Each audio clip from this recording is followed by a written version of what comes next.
목소리로 요한복음 13장 1절 말씀 다 같이 합독하도록 하겠습니다. 시작. 유월절 전에 예수께서 자기가 세상을 떠나 아버지께로 돌아가실 때가 이른 줄 아시고 세상에 있는 자기 사람들을 사랑하시되 끝까지 사랑하시니라. 아멘. 우리 한 절 말씀이니 한 번 더 집중하여 마음에 새기는 심정으로 한 번 더 봉독합니다. 유월절 전에 예수께서 자기가 세상을 떠나 아버지께로 돌아가실 때가 이른 줄 아시고 세상에 있는 자기 사람들을 사랑하시되 끝까지 사랑하시니라. 아멘. 오늘 말씀을 가지고 끝까지 사랑하시는 예수님이라는 제목으로 함께 은혜 받기를 소망합니다. 이 아침에 예화로 들기에는 좀 적절하지 않지만 오래전에 좀 이 대학가에서 좀 유행했었던 그런 유머 한 토막이 있습니다. 그것이 무엇인즉슨이냐면 어느 커플이 있었어요. 근데 남학생이 굉장히 핸섬합니다. 굉장히 아주 잘생겼어요. 근데 그 옆에 있는 여인은 거기에 비해서 상대적으로 아주 못생겼어요. 옷도 뭐 화려하게 입었지만 그 얼굴은 참으로 몸매도 그렇고 못생겼어요. 사람들이 수군댑니다. 저 여자의 그 아버지가 재벌인가 봐.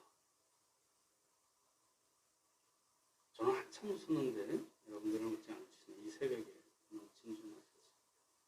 반대로 남학생은 굉장히 후질구르한 이 옷을 입었는데 이 여학생은 굉장히 날씬하고 아주 예쁜 미모를 갖고 있는 여인이에요.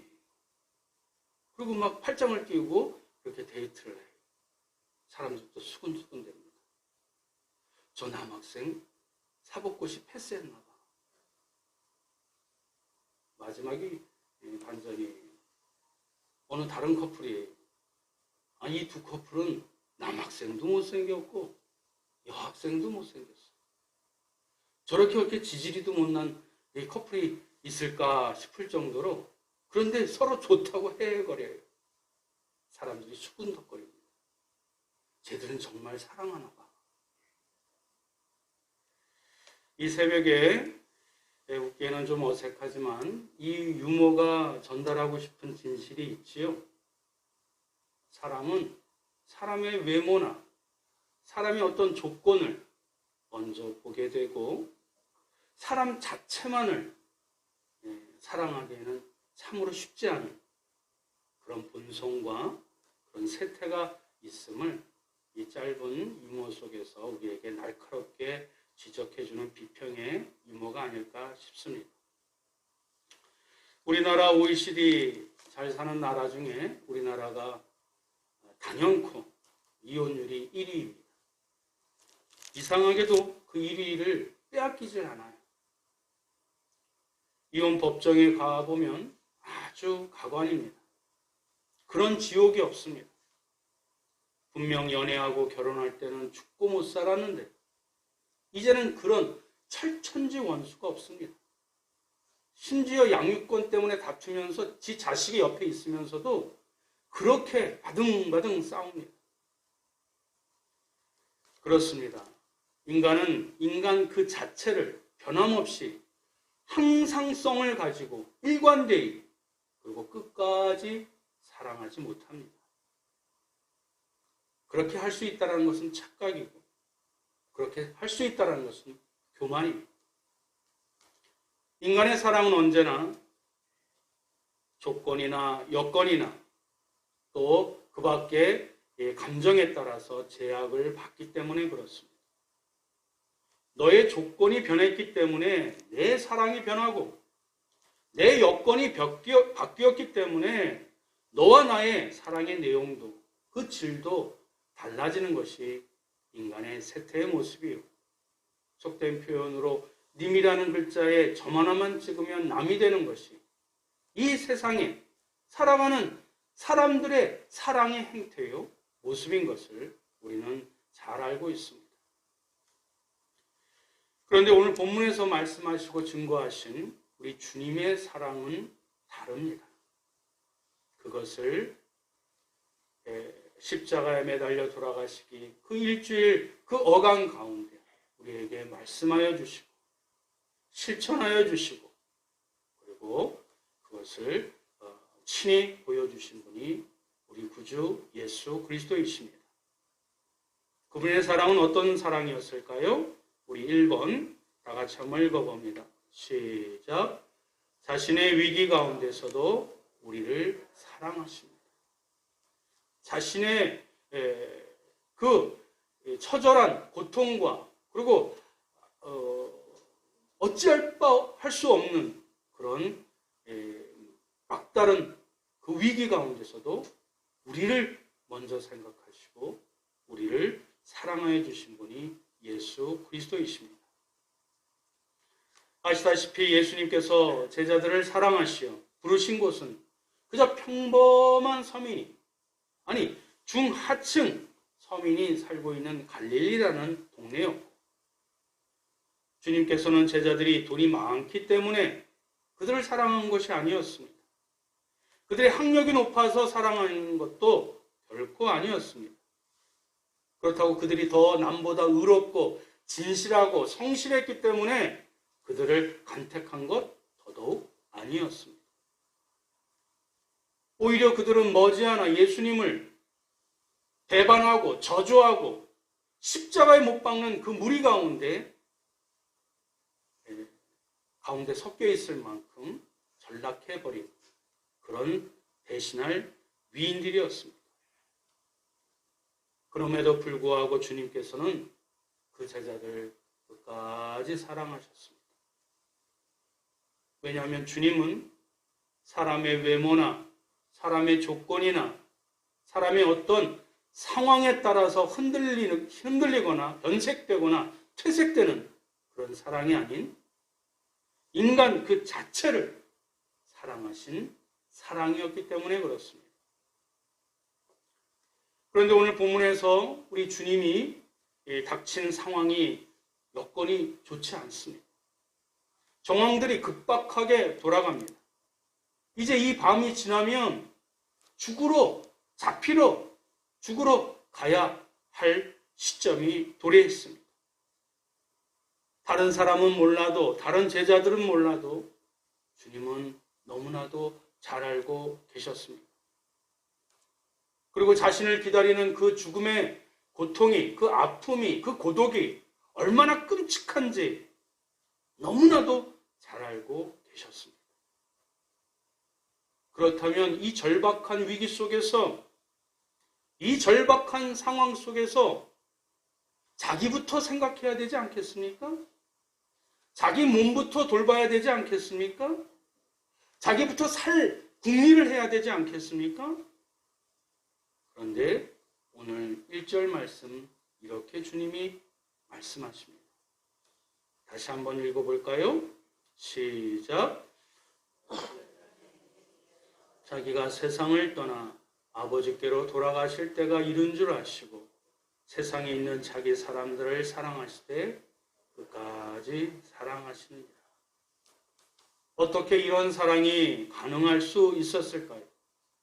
그것은 주님은 처음부터 인간의 외모나 인간의 조건이나 인간의 상황을 전혀 염두에 두지 아니하시고 그 사람 자체를, 그 영혼 자체를 사랑하는 데서부터 시작하셨기 때문입니다. 그렇기 때문에 변함이 없으시고, 그렇기 때문에 흔들림이 없으시고, 그렇기 때문에 영원히 갈 수 있는 사랑이 될 수 있는 것입니다. 그래서 우리 자막에서도 보는 것처럼 주님의 사랑을 가리켜 남녀들의 사랑이라고 일컫는 에로스라고 얘기하지 않습니다. 친구 간의 우정, 끈끈한 전후의 그런 필로스라고 주님의 사랑을 얘기하지 않습니다. 부모님의 사랑, 물론 크고 놀라운 사랑이지요.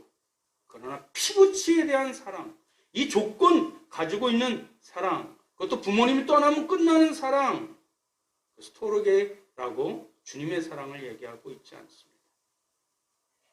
주님은 무조건적으로 인간 본질 자체, 그 영혼을 사랑하신, 변함없으시고 영원한 사랑을 일컬어 아가페 사랑이라고 일컫습니다. 그래서 우리가 우리의 상황이, 우리의 여건이, 우리의 본성이, 우리의 감정이 널뛰기 하듯이 이렇게 조변석게 할 때마다 우리는 주님의 사랑을 바라보고 그 하늘의 사랑을 공급받아 그 사랑의 힘으로 우리 배우자를 바라보고 자식을 바라보고 이 직장과 교회와 나라 민족을 그 힘으로 조금이라도 더 갈 수 있도록 주님께서 힘과 능력과 그 사랑의 그 은혜를 베풀어 주시는 줄 믿습니다. 이후 6월절 최후의 만찬에서 제자들의 그 더러운 발을 이미 자신은 죽음까지 내어 던진 그 마음의 상태, 그리고 그 사랑을 갖고 지니고 있으심에도 불구하고 하지 않아도 돼요. 그럼에도 불구하고 그 마지막 최후의 만찬에서 제자들의 그 더러운 발을 씻기시기까지 하셨습니다. 사랑하는 성도 여러분, 주님의 사랑만이 참 사랑인 것은 오직 예수 그리스도만이 인간의 조건이나 여건이나 상황을 따지지 아니하고 그 인간 그 자체를, 인간의 영혼을 사랑하셨기 때문인 줄 믿습니다. 그것도 끝까지 사랑하심을 우리가 믿음으로 수납할 때에 그 사랑에 힘입어 오늘도 살아갈 힘, 사랑할 수 있는 힘을 공급해 주실 줄 믿으시길 축원드립니다. 두 번째 주님의 사랑은 다 같이 한번 읽어봅니다. 시작. 자신을 배반한 사람까지도 끝까지 사랑하십니다. 누가복음 22장 60절에서 62절 다 같이 한번 읽어보겠습니다. 시작. 베드로가 이르되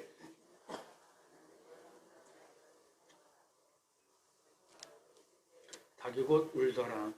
주께서 돌이켜 베드로를 보시니 베드로가 주의 말씀 곧 오늘 닭 울기 전에 내가 3번 나를 부인하리라 하심이 생각나서 밖에 나가서 심히 통곡하니라.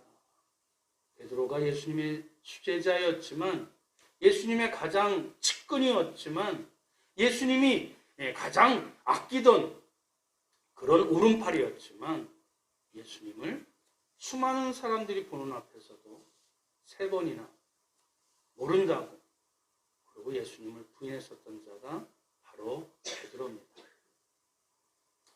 이 사람아, 나는 내가 하는 말을 알지 못하노라. 여종의 마고의 귀를 치면서 사람들에게 자기가 예수와 함께 있었던 자 아니냐, 예수님의 제자가 아니냐, 그런 질문에 손사래를 치면서 이런 자에 거절하면서 아직 말하고 있을 때에 예수님이 예언하셨던 것처럼 닭이 곧 울더라.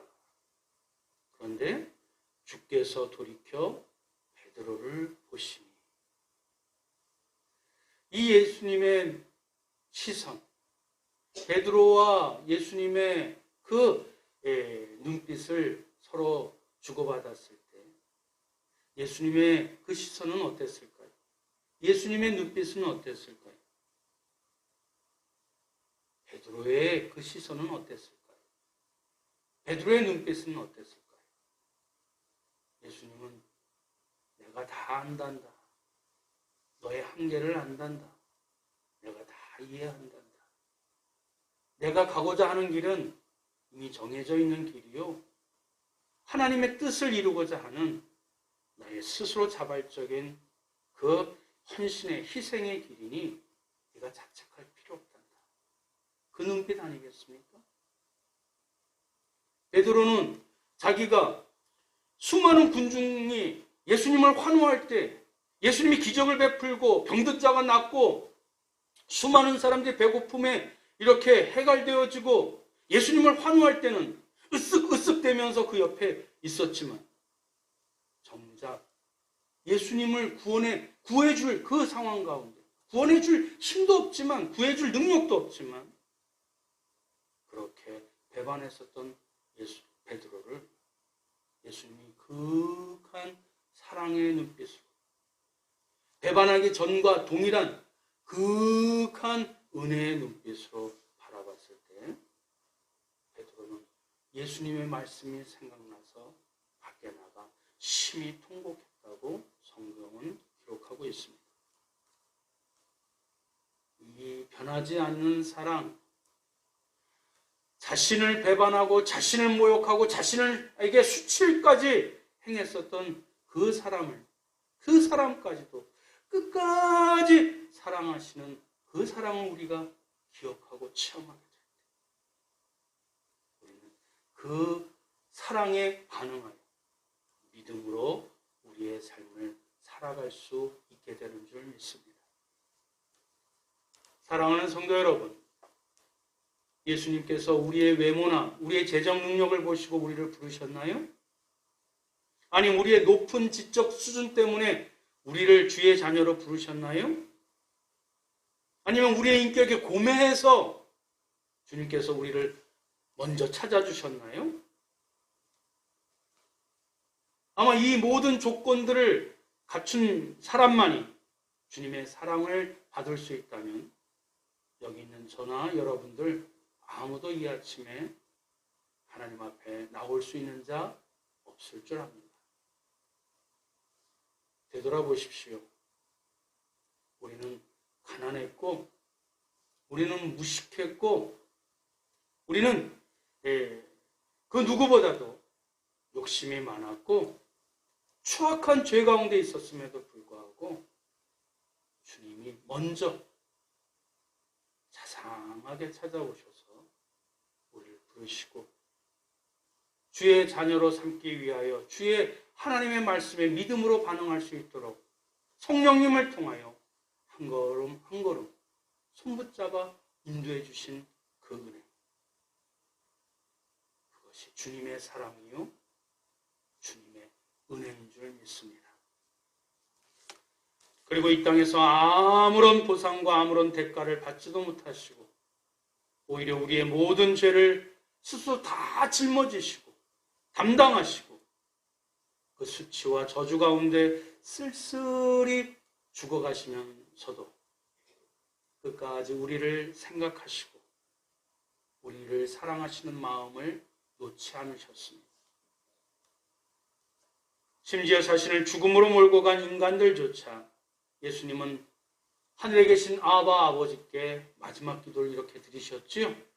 누가복음 23장 34절 함께 읽겠습니다. 시작. 이에 예수께서 이르시되 아버지 저들을 사하여 주옵소서. 자기들이 하는 것을 알지 못함이니라 하시더라. 이 표현이 도대체 무슨 표현입니까? 이게 놀랍지 않습니까? 저는 불가사의예요. 어떻게 이렇게 말씀하실 수가 있지요?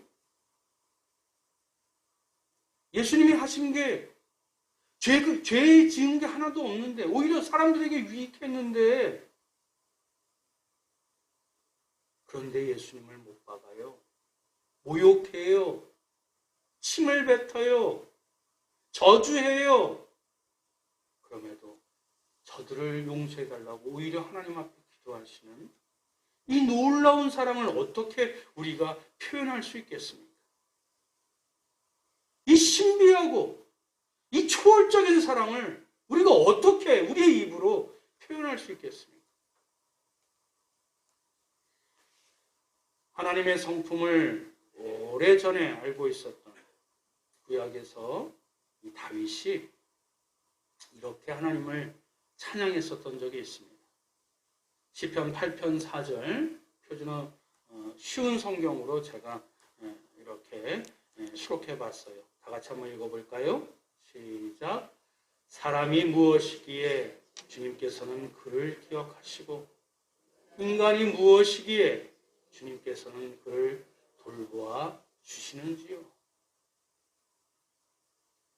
사람이 무엇이기에 도대체 주님께서는 그를 기억하시고 인간이 무엇이기에 도대체 주님께서는 그렇게 그토록 자기가 죽기까지 우리를 생각하시고 걱정하시고 돌보시나이까. 이제 말씀을 맺겠습니다. 우리 주님의 이 놀라운 사랑은 다 설명할 수 없지만 한 가지 확실하게 말씀드릴 수 있는 것은 주님은 어떤 여건 속에서도 당신을 배반하는 상황과 당신의 죽음의 위기 속에서도 우리를 끝까지 지키시고 사랑하시는 그 큰 사랑이 있으신 분이신 줄 굳게 믿으시고 그 사랑에 올바른 반응으로 살아가시길 주님의 이름으로 축원드립니다.